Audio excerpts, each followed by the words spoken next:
राधे राधे मेरे प्यारे प्यारे भाई बहनों, माताओं और बंधुओं, आप सबों का हमारे चैनल स्पिरिचुअल साथी में दिल से स्वागत है। आज मैं आपको सुनाने जा रही हूँ छठ पूजा के दिन सुनी जाने वाली कथा। आप सभी को छठ पर्व की बहुत बहुत शुभकामना। षष्ठी तिथि जो है 18 नवंबर को सुबह में 9:18 पर प्रारंभ होगी और 19 नवंबर को 7:23 पर समाप्त हो जाएगी। तो ऐसी मान्यता है कि छठ पूजा करने से सुख और सौभाग्य में वृद्धि होती है, साथ ही जीवन में व्याप्त सभी प्रकार के दुख और संकट दूर हो जाते हैं। इस व्रत के पुण्य के प्रताप से तेजस्वी, ओजस्वी और मेधावी पुत्र की प्राप्ति होती है। तो त्रेता काल से छठ पूजा मनाई जाती है। कथा के अनुसार त्रेता युग में मिथिला नरेश जनक की ख्याति दुनिया भर में फैल गई थी। राजा कर्म से क्षत्रिय थे, किंतु धर्म से वे ब्राह्मण थे। आसान शब्दों में यूं कहें तो राजा जो जनक थे, शास्त्रों के महान ज्ञाता थे। उनकी प्रसिद्धि से कुछ पंडित जो थे प्रसन्न नहीं हुए। पंडितों का मानना था कि कोई नृप कैसे महान पंडित हो सकता है।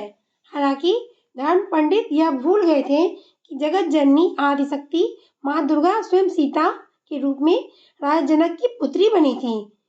इसके बावजूद उन्होंने राजा जनक को शास्त्रार्थ की चुनौती दे दी। ऐसा मानना है मित्रों, जब ये पंडित मिथिला गए तो इन्हें राजा जनक से मिलने का अवसर मिला। उस समय इनके पास शास्त्रार्थ हेतु राजा जनक के लिए कोई सवाल नहीं था। धर्म पंडितों ने राजा जनक से शिष्टाचार मुलाकात की। राजा जनक के शास्त्र ज्ञान से धर्म पंडित बहुत प्रभावित हुए। तत्क्षण धर्म पंडितों ने राजा जनक को अपना गुरु मान लिया और मिथिला में वे बस गए। ऐसा कहा जाता है धर्म पंडितों ने मिथिला में सूर्य उपासना प्रथा की शुरुआत की। ये सभी जो थे सूर्य के उपासक थे।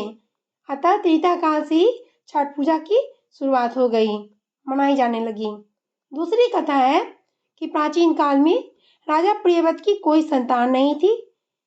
इससे राजा और रानी दोनों अप्रसन्न रहते थे।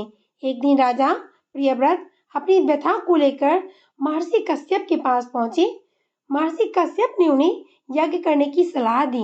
कालांतर में राजा प्रियव्रत की पत्नी गर्भवती हुई। हालांकि 9 माह के पश्चात मृत पुत्र पैदा हुआ।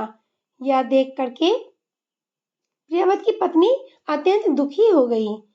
विधि के विधान को मानकर राजा प्रियव्रत संतान के साथ स्वयं भी पंचतत्व में विलीन होने की सोचने लगे। उसी समय देवी प्रकट होकर के आई और बोली, मानस पुत्री, मैं देवसेना हूँ। आप मेरी पूजा करो और अन्य को भी छठ पूजा करने की सलाह दो। छठ पूजा करने से आपको पुत्र रत्न की प्राप्ति होगी। राजा प्रियव्रत ने मानस पुत्री देवसेना का आज्ञा का पालन करके विधि विधान से छठ की पूजा की। इस व्रत के पुण्य प्रताप से राजा को पुत्र रत्न की प्राप्ति हुई। उस समय से छठ पूजा मनाई जाती है। महाभारत काल में द्रौपदी ने भी छठ पूजा की उपासना की थी। तो आई होप मित्रों, आपको मेरे द्वारा बताई गई ये कथा, ये जानकारी अच्छी लगी होगी।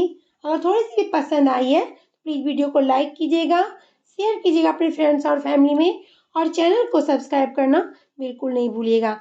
मैं मिलती हूँ आपसे अगली नई वीडियो में। तब तक के लिए प्रेम से बोलिए राधे राधे, जय श्री कृष्ण।